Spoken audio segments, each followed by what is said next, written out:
now, live from San Antonio, Mike Taylor.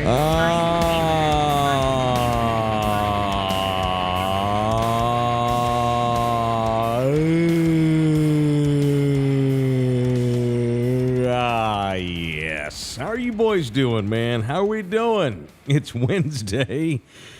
I shouldn't be yawning. I got decent sleep and I had sugar for breakfast, but I'm fine. Let's do a deal. It is Wednesday. It is People I Want to Punch, biatches. Presented by the law office of Orlando Kell. The law offices of Orlando Kell. You been arrested for acting like a dumbass? Well, call Orlando.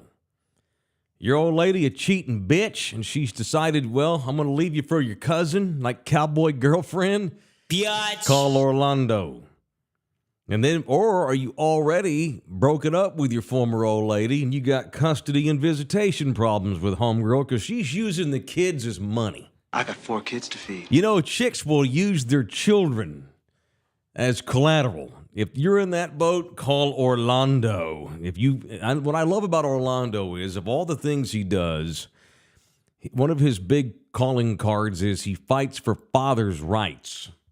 And as a father with 2 divorces under my belt, family lawyers that concentrate, not primarily, but he's got a big wing in that office over there for daddy's rights. Because as we know, the great state of Texas, the Attorney General's office is waiting to fuck you over, dads, as you know. So call Orlando.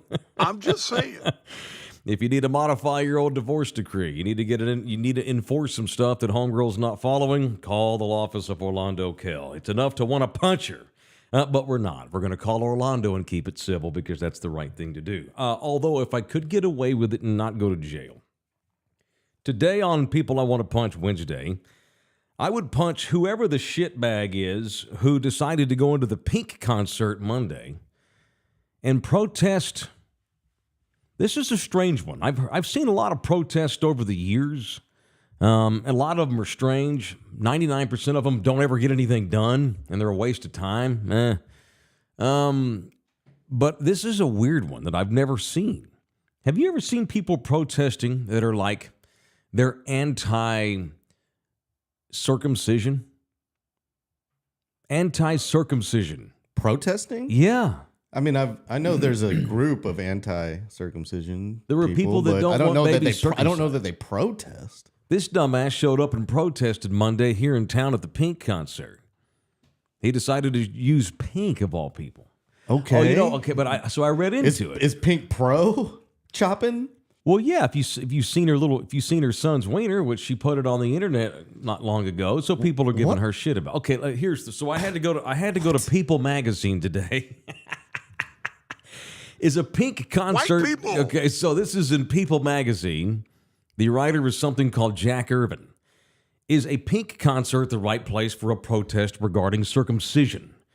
During the Grammy winners' summer carnival tour stop in San Antonio Monday, was this at the Alamo Dome? I'm assuming she's that big. Or was this at the AT&T? Doesn't matter. She kicked a man out of the crowd on Monday in San Antonio for disrupting her show and holding up a message on his cell phone that read, quote, circumcision, cruel and harmful. What you talking about? Pink, 44, was performing in the concert's acoustic segment when the man stood in front of the stage and held up the note. After reading it, according to a fan film footage on TikTok, she spoke to him and said, "Oh, you're making a whole point right now, aren't you? Do you feel good about yourself?" She said, "You spent all this money to come here and do that. I'm going to have to buy a Birkin bag with that type of money. Get that shit out of here," says Pink. So this dude then turned around to show fellow attendees at the concert his message. And according to People magazine, they largely started booing him. And then Pink said he wants all of you to read it. He came here tonight to talk about circumcision. She instructed security to remove him from the concert and said as guards escorted him out of the venue, she said, quote, into the microphone, I feel bad that he wasted his time tonight. Interestingly enough, this isn't Pink's first run-in with individuals who oppose circumcision. So this goes back to 2019. I had the time frame wrong. Not that I keep up with Pink on a daily basis. I just thought it was interesting that somebody in town pissed her off at a concert in town because he doesn't like circumcised kids. In 2019, Pink publicly expressed anger toward, quote, fucking disgusting comments she received on an Instagram post that showed her son, Jameson, then 2 years old, at the beach with no swim diaper on. And I guess somebody noticed that her son had been circumcised, and people started giving Pink crap about her son being circumcised. Aren't the vast majority of us all circumcised? The vast majority. Not that there's anything wrong with not being circumcised, but aren't the vast majority of us? I mean, I am. Should I put a poll in the comments? I think you should. Yeah, I think it's absolutely warranted today. So there's today's poll on the Dan Patrick Show. A poll on people's polls. Yeah, are you circumcised? Yes or no? Make it simple. Are you circumcised? So she had all this beef with people back in 2019, and apparently it's still following her. What a dipshit! Punch this guy who shows up to the Pink concert and does this just to be an asshole and then disrupt, and he got nothing done except nothing. I mean, there's nothing to be gained. Well, punch Pink too for posting naked baby pictures. I mean, well, it was a sweet picture of her whole family was out there. Still, put a diaper on the damn thing. Well, I guess what had happened was, it was a photo, and one of them wasn't her, I don't think. Well, I don't know how the photo got taken, but they were at the beach, and he had a swimmy diaper on that babies will wear at the pool and stuff, and it fell off. He ripped it off. He didn't want to. Swimming in a diaper sucks. He took it off. He swam like God wanted him to. He was out there like a dolphin. Dolphins don't wear diapers, god dang it. But still, punch the dipshit that shows up to do that, because your life is so meaningless. You are in search of so many answers. You have so little figured out about being an adult. That's good money to get down to the. He's in the front row. That's how he was able to, disturb the whole show. He's in the front effing row. You spend all that kind of money just to do that shtick there? What a dipshit. It worked. National news. Well, if that was his aim. He probably got funded by all the crazies that are behind that organization. Well, if he made money, then I guess he's a pimp daddy. Whatever it takes to make money in this hard world where 70% of the money is all run and operated by 20% of the population, I guess. But what a dipshit. Punch his ass anyway. Dr. Chingamusis is in here. German helmet or anteater? I like it. What? Have you already done the poll? No, I haven't. Okay, make it that. Do you have a German helmet or an anteater? I grew up watching a lot of pornography as a kid, and they were all circumcised. I'm sure there's an uncircumcision porn site because there's a porn site for everything, but none of the porn that I've ever seen, because don't... Yes! Yeah. Yes! Yes! Oh!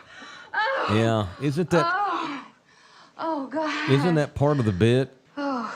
In porn, you want that to look as, intimidating as possible, and so you're not gonna have a dude who's not circumcised to do porn. Like the great Ron Jeremy he doesn't have a German army helmet. That son of a bitch has a Panzer tank on the tip of his dome. Is he still rotting in jail, going senile? Yeah, he's in prison. He'll never get out. The Mike Taylor Show's own Ron Jeremy, by the way. All right, show brought to you in part. This is a horrible segue. I'm so sorry, Barry. San Antonio City Soccer Club is the official soccer club of this show. We support the kids. We support the youth in this town, and no soccer club is as elite as San Antonio City Soccer Club. They got a big match day tonight at 7:30 at the Fields up there at Speck Road, the Speck Road Complex, where you'll find Thunderdome Field located. They got a big match night up there tonight. SAFCs, their pro academy is going to have a team playing out there tonight. So if you want to go see future San Antonio FC players, I think they just clinched another playoff berth this past week, did they not? We got a lot of Thunderdomers that love SAFC. We got season ticket holders that are Thunderdomers. I've been out there a handful of times and always have a good time. Dude, I was sitting on the field when the confetti came down. You went when to they the won title. the championship. That's cool. Yeah, That's I was very covering it. I was running camera. Well, they've got a pro academy club that's going to be playing up there at our field tonight. It's match day at San Antonio City Soccer Club, UPSL, up at Speck Road tonight. The official soccer club at Thunderdome, San Antonio City Soccer Club. Okay. So last night, stopped in for a quick little, nightcap, or I guess call it late happy hour cap. at that Rue Pub. You've been to the Rue Pub, haven't you? Yeah. Yeah, up there on 281 and right off the feeder road there on the side. Feeder road. That's what they call it in Houston. Yeah, it's supposed to be like an Australian themed bar. Yeah, it's an Aussie themed deal. They got like Patty Mills jerseys in there. I had never even been in the parking lot until last night. And here's what's weird. Victor Wembanyama was in there earlier in the day. I had no idea till we'd gotten home last night. If I'm not mistaken, I think Patty Mills might have a stake in that bar. Correct me if I'm wrong, but I think he might. Wouldn't stun me. Patty still has a house in the Hellscape, by the way. Who the hell's Patty playing for? Is he still in Brooklyn? I want to say he went somewhere else that's good. I lost track of him. But anyway, how weird is this? So me and Nina went to Southtown 101 Sunday to have mimosas and brunch. We were doing some business in that area, Southtown. And we like Jeff, and we obviously that's where we do pickles for dinner. So we went in there and stopped down and had brunch and a couple of mimosas. And within an hour of us leaving, Wemby showed up. Weirdly enough, we wind up at Rue Pub last night for about an hour, and he had been in there earlier before us. So I'm just missing Wemby. How weird is that? Of all the bars and clubs in this town, the two that I've gone to in the last 4 days, Wemby had been in there, but we just missed him within 60 minutes. It's pretty crazy. Wemby has become this man about town. A lot of us are going to start having Wemby run-ins the way things are going. So it's the second time in the last couple of months that he has been in Southtown 101. It's the second time in the last couple of months that Southtown 101's gone viral because of Wemby, because of that dude that painted the mural over there. And Wemby was at the bar Sunday to check out the mural. So the first time it went viral was that kid Colton Valentine, the local artist. He painted that mural of Wemby with his arms stretched out on the side of the front part of that building down there in Southtown. Pop even drove past it to check it out and took a selfie with Colton Valentine, the artist. And then on Sunday, Wemby, of course, himself went in there right after we had left, apparently, and even hung out with people at the bar inside, wearing a cowboy hat, sweat shorts, and a long-sleeve T-shirt, I think. He just goes in there, pulls up a bar, and hangs out with the locals. And I'm assuming he did not have a beer. He is not old enough, Let's just get that out of the way. It was pure wonderment for everybody that was in there and saw this. And now he's over at Rue Pub yesterday. He's making rounds. He was at the Alamo on Sunday as well. So I just think that he's doing all he can, and we touched on this some, I think, Monday or yesterday. Wemby's just trying to endear himself to us. And boy, doesn't that work with us. We support guys that like us. He went to all of the missions last week with Manu as his tour guide. You and I talked. Didn't we show the video of him shooting the half-court shots in chanclas at the underneath the bridge court by Mitieta? Yeah, apparently he hung out there for like an hour, played ping pong, and was doing trick shots all day. And so this is a guy who has not even taken one shot for the Spurs in a game that matters. But already, Wemby is totally enduring himself with not only a willingness to be seen in the city, but he's totally at ease with people that come up to him and hang. It's not like he's like running errands, doing important stuff, and people are whipping his ass. He's just walking into bars and going, "What's up, everybody?" He's inviting it. It's great. He's at ease with that, and that's great.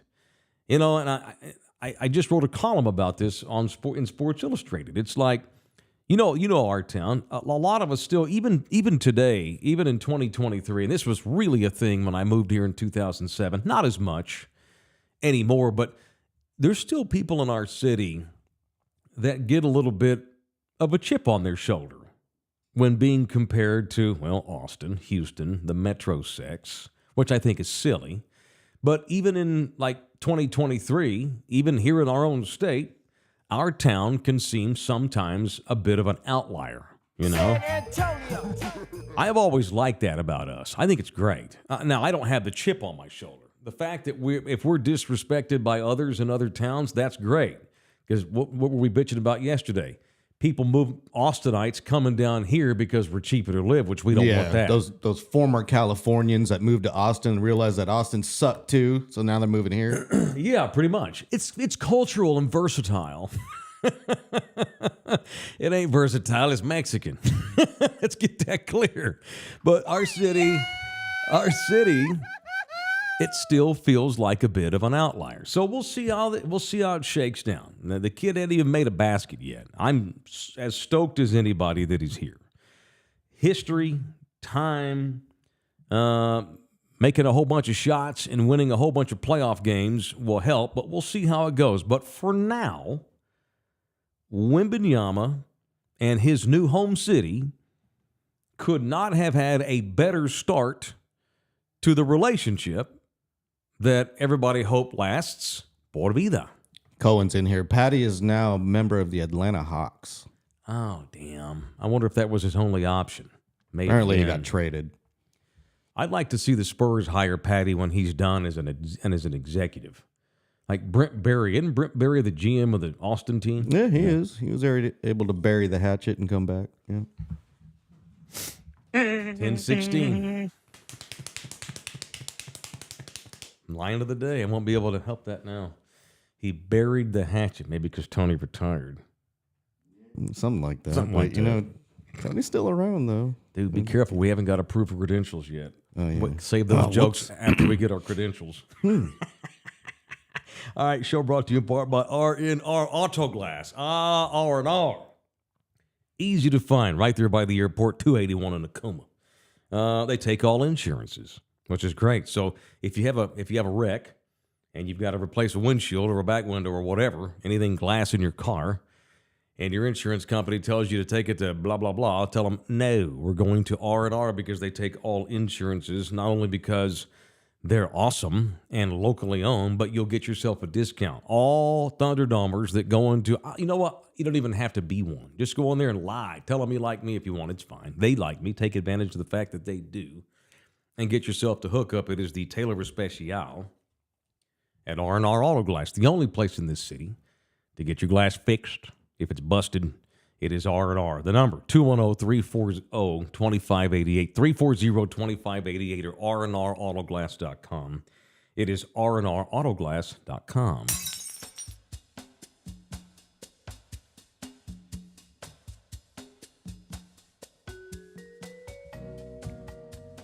All right.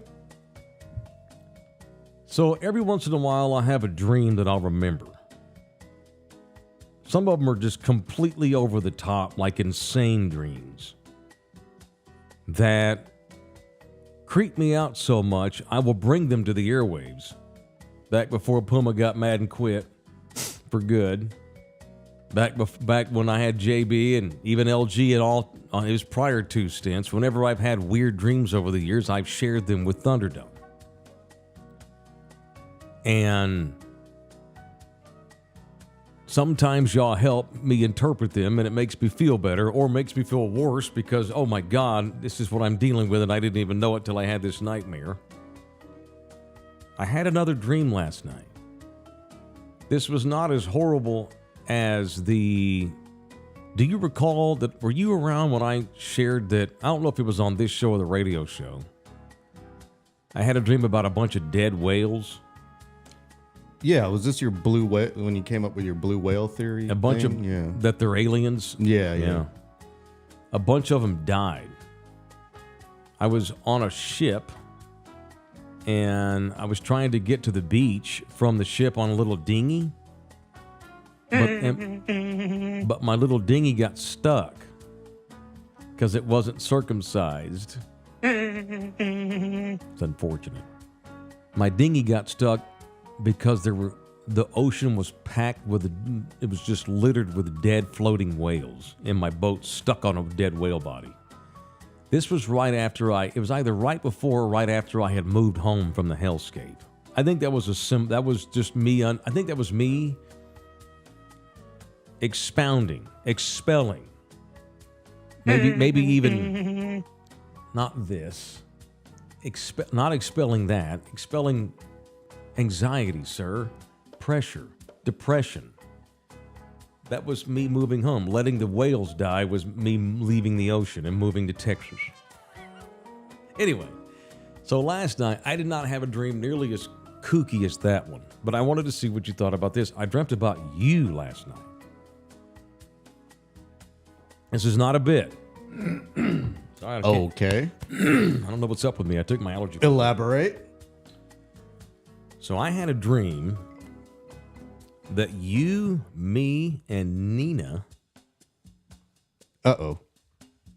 Let me finish. Don't get excited.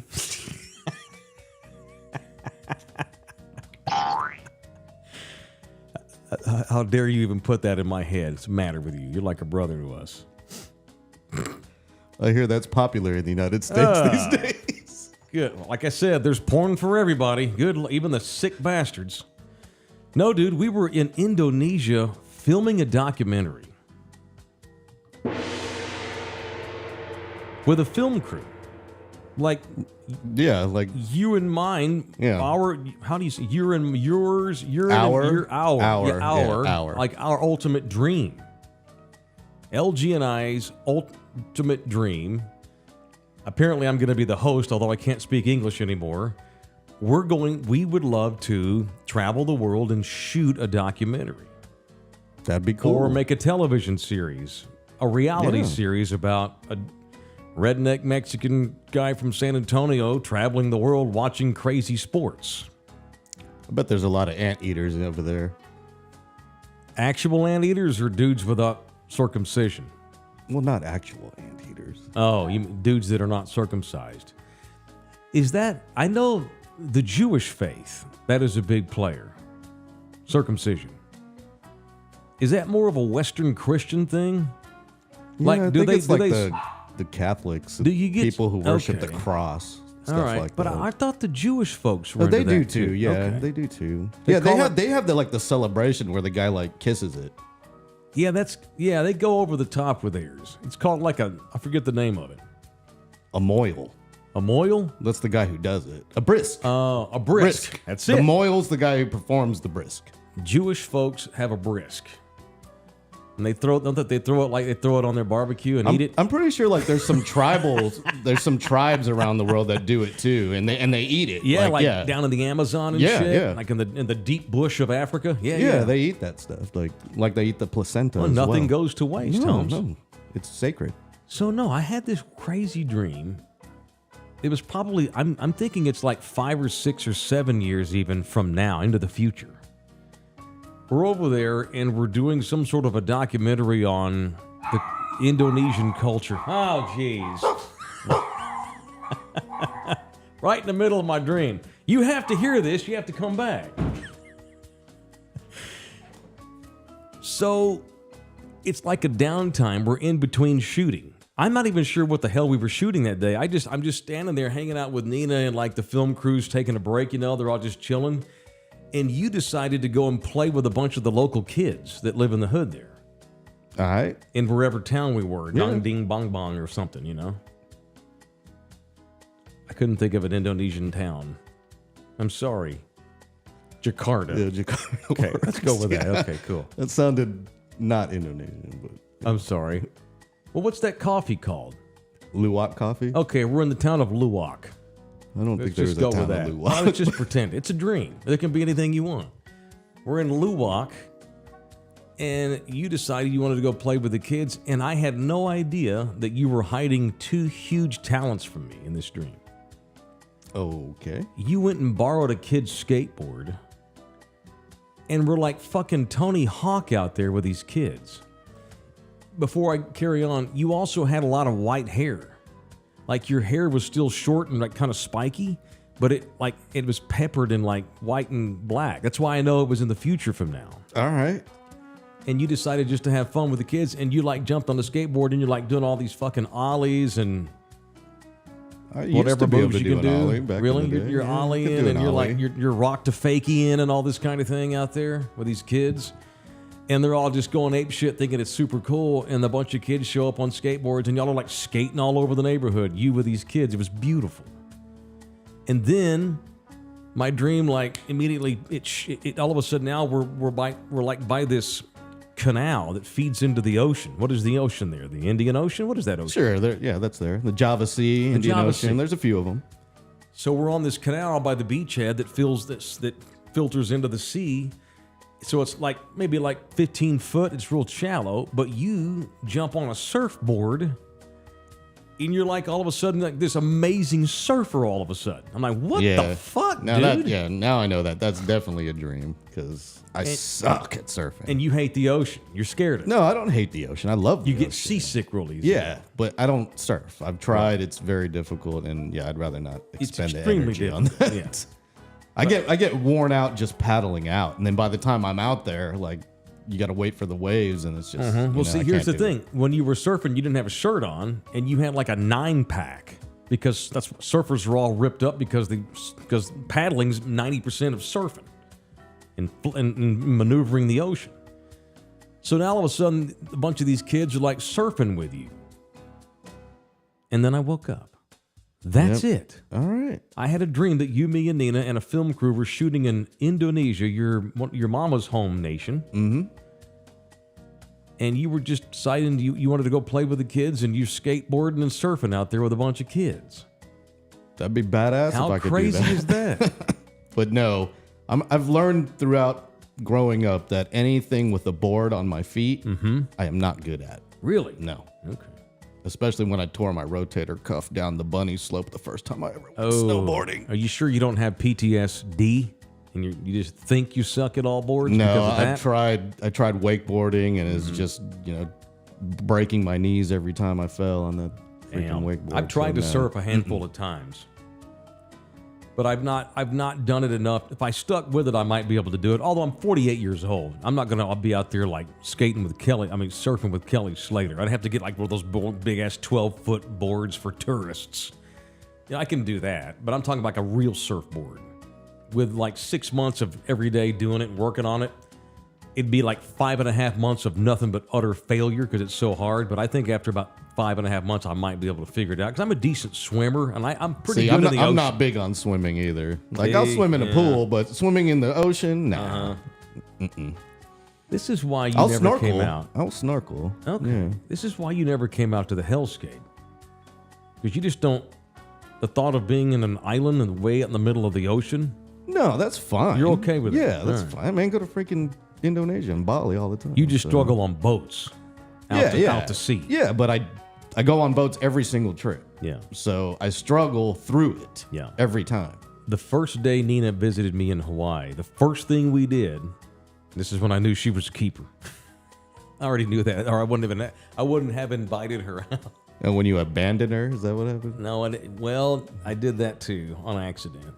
No, I took her on a boat about 4 miles out to sea, and I jumped into the open Pacific. Yeah, swam around. And she, I'm not gonna do that. Without even hesitation, jumped in there with me, and I thought, she's a keeper. If the water's calm enough, I would think about it. But if there's giant waves slapping around, then no. Well, once you get out there, it calms. Once you get past the break, we're talking about 3-4 miles out. Yeah. It's wavy. Don't get me wrong. It's hot and it's powerful. Then that's a no for me. Wow. It needs to be like glass. It needs to be like the Gulf of Thailand. Well, glass. I took her out there in the clear part. If you had a mask on and you went out that far and you just put your head down like this, you could just see this underground world of blue. It's amazing. Anyway. So I had that dream last night. I don't know what to do with that. I'm not even sure if this was a good segment, but I needed to share that with you. I've never, ever in all the years we've known each other had a dream with you in it. Well, that just means we need to buy the ticket and take the ride. Maybe it means that because I've never dreamt about you before, maybe it really meant something. It was a special one. We should premonition. We should ask Madam Cassie if it means something. Maybe. Yeah. Premonition, perhaps. That is our ultimate goal, by the way. I mean, I don't know if we'll ever be able to do that. LG and I, for years now, have talked about traveling around the world and filming all the stuff we do. I think Thunderdome would dig that. I do. Problem is, we ain't got no money. I ain't got no money, but I had a daily radio show, and that was the catch-22. I had money when I had the radio show, but I can't travel the world for 6 months because I got a radio show, right? If we found a way to be able to continue to do this and had money and shot the documentary on the side, that's probably at this point the only way. Or we find a way to get rich to fund it ourselves. Or therein lies the conundrum. We find a way for some angel investor to come in here and put this show on the road. So we don't do a document. Well, we just do this show from various locations around the world. That'd be cool. We just do this show. But it might be one day I force LG to go out into the ocean and jump in. By the way, 500-foot water. The end of October, I may have to do this show from somewhere in the EU. You've been threatening to leave the country, at least for a week. I've been dying to leave the country for 3 years. Poor LG is such a traveler, and fucking COVID shut all that down for him. A man of his traveling ilk to be shut down like that was depressing. That's why he had that damn hair he had that went down to the middle of his back in that Fu Manchu scene he had, which I still wish you had that. The hair, not so much. The big-ass mustache, that was killer. I miss that dude. Although you got a little something coming back these days, on your face anyway. Anyway, there's a dream about our future. I hope that's our future. I would love that. San Antonio's always going to be base camp. But if we could spend half our year traveling doing this show abroad, that would be cool.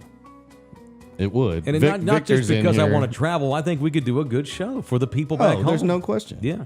Victor's in here. He said Powerball's over 800 million, so we better play so we make this dream come true. That's probably the only way we'll ever be able to make that happen. So that's it. That's all I got on that. There's no point other than I hope it's a premonition, but I dreamt about you last night, bro.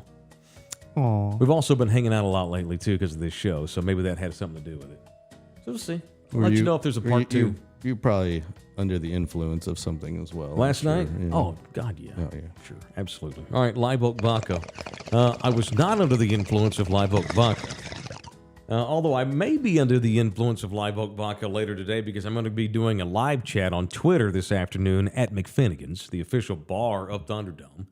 And they proudly serve Live Oak Vodka. So if you ever go into McFinnigan's, the official bar of us, they're on 410 in Blanco, and you go in there and you decide to have vodka, make sure you order Thunderdome's vodka. They carry Live Oak in there. It is distilled down at the Coastal Bend Distilling Company in Beeville, Texas. So, yes, that's another, I guess I'm making an announcement during the Live Oak spot. I'm going to be at McFinnigan's today. I'm going to get there at 3 o'clock. They open at 2. I'm going to go. I got to get it done early. 3 o'clock, I'm going to do a live chat on my Twitter feed. So if you want to follow me on Twitter and you don't, I guess it's technically called X. Hey, Twitter world. It's called X now. Join OJ and me on X if you don't have an account. My handle is at Mike Taylor Show. All right? I'm going to just live chat for about 20 or 30 minutes today. I might even have some Live Oak vodka in there with a little shot of something, maybe a little juice, maybe a little spritzer. Come out while I drink Live Oak vodka today at 3 o'clock at McFinnigan's. You don't have to come out, but join the live chat. That's what makes me look good. You want to come out to the McFinnigan's in 3, that's fine. But it's primarily to promote Live Oak, promote the bar, and promote the chat all at once to build the brand. See?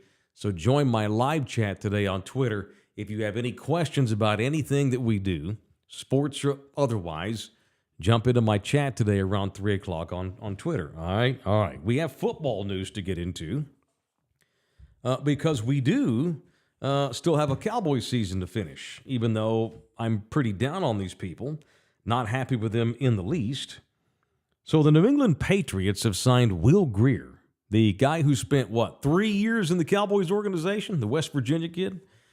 Will Grier, who was one of the last cuts in training camp this summer, and he got a chance to start the final preseason game because they didn't want to risk Cooper Rush's health or Dak's, and it was also a chance for Grier to kind of showcase himself one more time. And Cincinnati picked Will Grier up, and he was on their practice squad the last few weeks. Well, the damn Patriots, because of course Belichick did this, they have signed Will Grier to their practice squad, and they have activated him. He'll be on the sideline Sunday during the game. How great is that? He may not be dressed, but he's going to be on the sideline as part of the sideline personnel for that day for the Patriots. And there's no question this was primarily done to get inside knowledge on the Cowboys from Will Grier. He can probably give them, I know he can give them knowledge on the offense, and he can damn sure give them knowledge on the defense for sure, because he's faced it for 3 years in training camps and during the seasons, getting the team ready for games and such. So Will Grier will be a Patriot scout hoping to help the Patriots beat Dallas on Sunday, which is funny. No doubt Zeke Elliott's already shared a bunch of stuff with the Patriots on the Cowboys' inside workings and how they do things. And the Cowboys are aware of this, obviously, too, which I'm sure that's just we're getting to the point now, 3 or 4 weeks into the season, where now it turns into a lot of chess matching and doing shit like go get spare quarterbacks off people's taxi squads so we can give us a little bit of inside knowledge, because whatever it takes, especially in a league that close, where 25 of the 32 teams are the same damn team, one little piece of information, one nugget, one shoestring, one blade of grass can be the difference in a win or a loss. And so they went and brought in Will Grier. My boy Mac Engel. You remember Mac Engel? We used to have Mac on once a week during the old radio show days. Mac Engel, he is the lead columnist for the Fort Worth Star-Telegram, my birth town paper. Mac made a point yesterday in a blog or a column. I can't remember which one. Lose track of what's what these days on the internet. But anyway, Mac was saying that Taylor Swift this week, well, he was saying that Dak Prescott owes Taylor Swift a thank you note. Because if it weren't for Taylor Swift jumping up and down, shaking her wares for Travis Kelce Sunday, the lead story in the NFL this week would be the horrific game that Dak Prescott had against the Cardinals. I don't know that story would be as big as Taylor Swift hanging out at the Chiefs game, but I think Mac is onto something. There is no question, and it's ironic because the week that I begin a breakup with Dak Prescott, it doesn't get nearly the run as Dak normally gets whenever he does have a bad game. But essentially, I'm not out on Dak because you can't be out on Dak, but I am beginning the process of the breakup, right? I declared Monday that Dak Prescott should not be the Cowboys quarterback after 2024. You cannot get out from underneath his contract until then. I guess you can fire him today, but you got to pay him every cent. He's a $59 million cap hit next year. 59. And they have been trying to extend his contract, turn some of that hit into signing bonus, spread some of that hit out. But here's the problem. If you give Dak a 4-year extension, now he's going to be here 4 more years. Are you going to start him for 4 more years? Because you're paying him starters money. I don't think Dak Prescott will be in the NFL in 3 years, the way he's going. Because he is physically not the same. And it's gotten worse and worse by the year since he blew the leg out. And now, age, wear and tear, and that injury that he suffered in that Giants game 3 years ago, it's all catching up to him. I take back nothing I said about Dak these previous years. I've been as big a Dak supporter as there is. But now, and he's only 30, but he's already 30, you know. He is not going to get any better than he currently is now. And if he's going to throw games away and not be reliable when you have adversity, like the defense didn't show up, or you've got some injuries up front, and you're on the road and the other team's got momentum and playing pretty good, if you don't have the ability mentally to lead the Cowboys anyway, and not even necessarily win, but just fucking keep them competitive, which they were not offensively the other day, then you don't need to be here anymore. It is time for the Cowboys to figure out who the quarterback is going to be in 2025. Whether it is Trey Lance or somebody else, it cannot be Dak Prescott. No way Dak can be the Cowboys starter in 25 if you're serious about winning the championship, which they insist that they are. It's my quarterback. You know what? Punch Dak Prescott today. You know, it's funny because there's a video that went viral yesterday of the Arizona Cardinals defenseman Kaiser White. At one point, Kaiser's Jack John with Dak, and he runs up to Dak and goes, "You're an ass."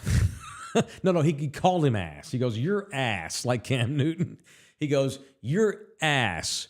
You're a bum." He called him ass, and he called him a bum.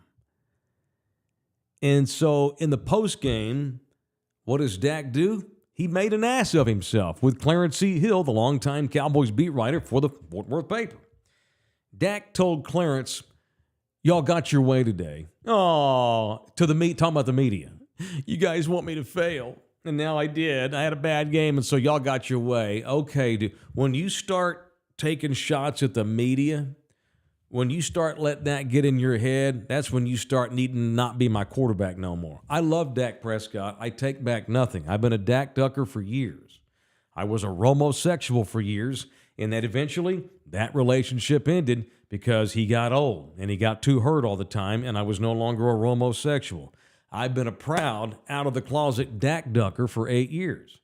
Dak's getting old, and the injury and all that's catching up to him. He was never elite. He was always top of the second tier. Now I would say he's closer to the bottom of the second tier, and he's your guy for this year. There's not a damn thing you can do about it. He's your guy for next year. There's not much you can do about that either, but they can go ahead and eat the cap hit next year, suffer the consequences, and get somebody else in there, even if it costs you Micah Parsons.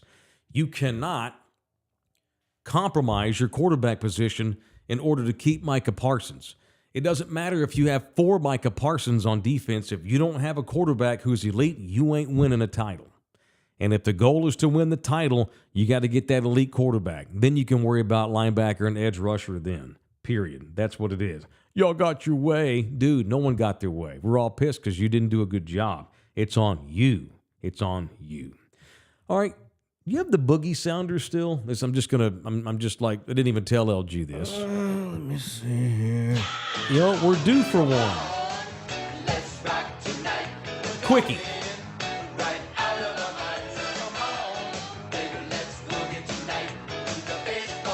All right, it's time to boogie.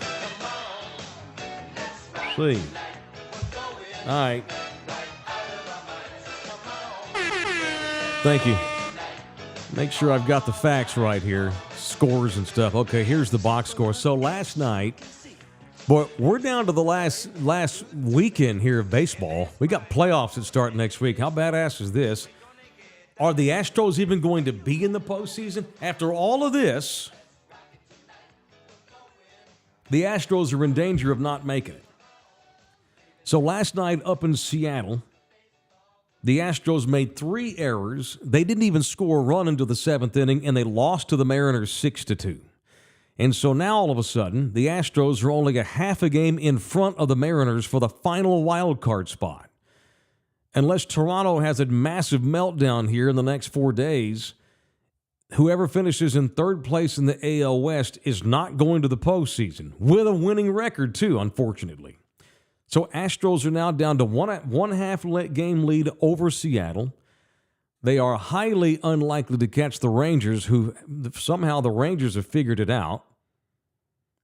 Despite losing their best 2 pitchers and having a bunch of other injuries all year long, the Rangers have gotten good again and are back in first place and are most likely going to win the AL West.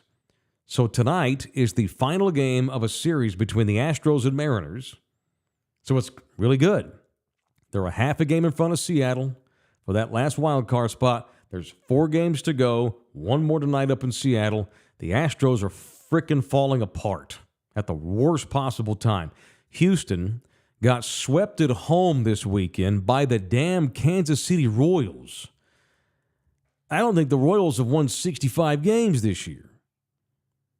When you're getting swept at home by the worst team in the league this time of the year, that doesn't bode well, obviously.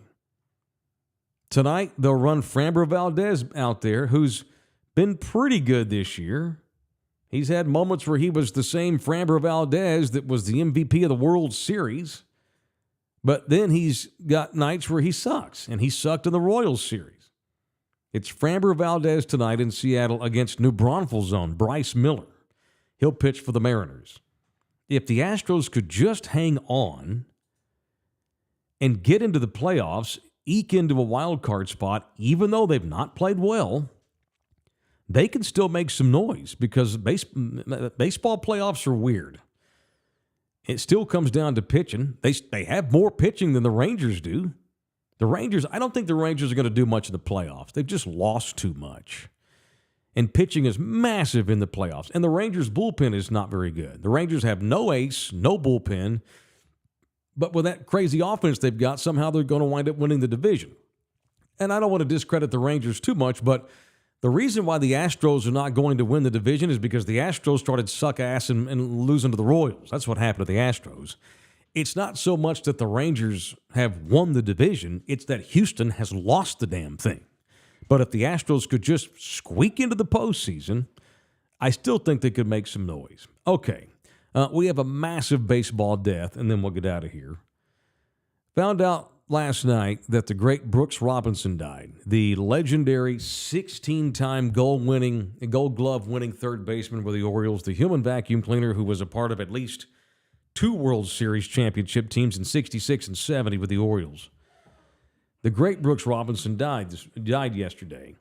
I have a quick Brooks Robinson story. I once yelled at Brooks Robinson. In my younger days, I was very competitive, like too competitive, like overly competitive. And I know that shocks nobody. Mike Taylor, Jr., second base. So, yeah, that kid right there, he would have fucking spiked you in the ball sack in order to win a game. That young man there. He was competitive. He didn't give a shit. He just wanted to win. Anyway, I was probably 23, 24 years old. I was working at Mickey Radio in Dallas. And I've alluded to this before over the years because I had such a good time doing it. 2 years in a row, the radio station they didn't have anybody very athletic, which, that's fat radio guys.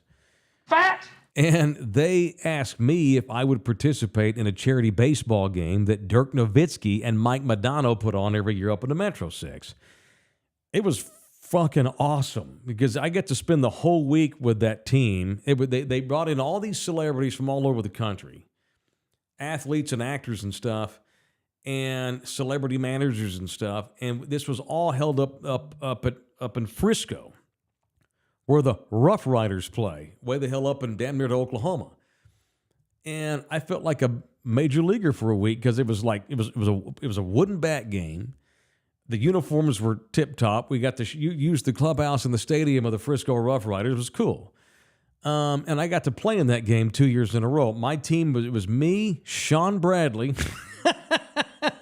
You should have saw that 7'6" sumbitch trying to play. I played second. He played first. I stood next to Bradley. You had Sean Bradley, me. We had Brett Hull on that team, Mike Modano. We had Roy Williams, Oklahoma Sooner Roy Williams. God, where the hell is he these days? Roy Williams, the former Cowboys safety, who they had the name of Rule after because he kept hurting motherfuckers by jerking them down by the collar. Seth Meyers, who was then in those days, he was on SNL. Now, of course, he's got his own late night show. Seth Meyers was on my team. Charles Barkley was on my team. It was insane. All these people in my ass. They wanted a media representative, so I got to do it. The first year I played in it, Brooks Robinson was the manager. And it was super cool because Brooks Robinson, A, he's Brooks effing Robinson. B, that's my father's all-time favorite baseball player. Big Mike's favorite player of all time was Brooks Robinson.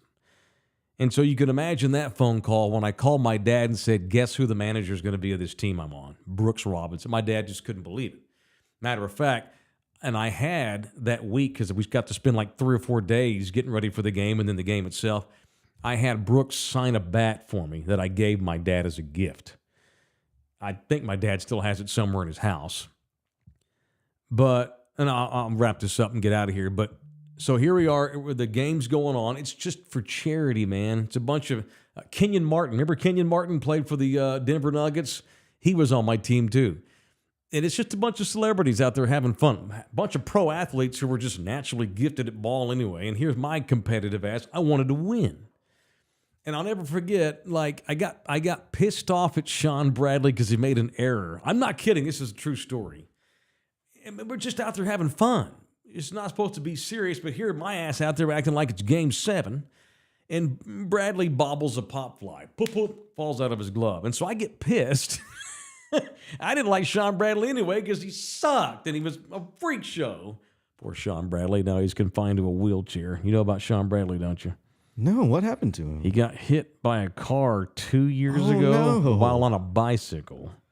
And he's paralyzed from the chest down. Good God. I didn't know So I don't want to come off as insensitive to that. This is 20 years ago when I hated him. I don't hate him anymore.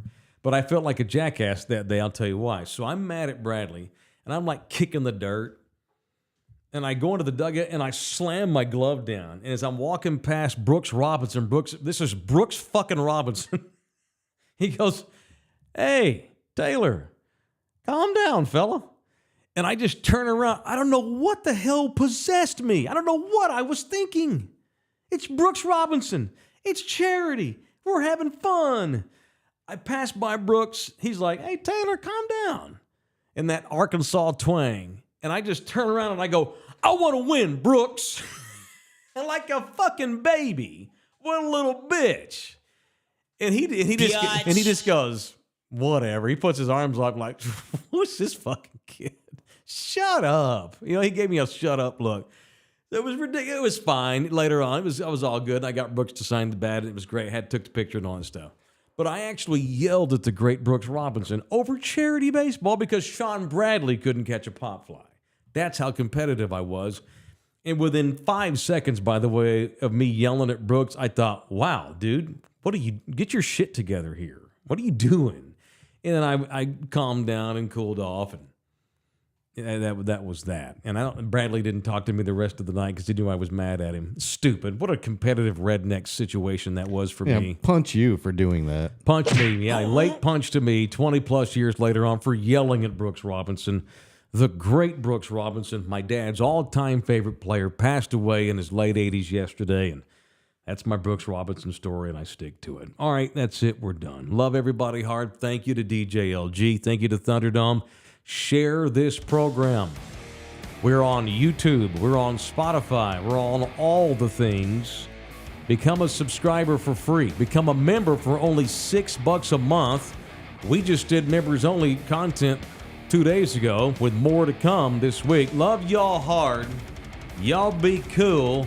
See you mañana for Fart Drop Thursday. Peace out.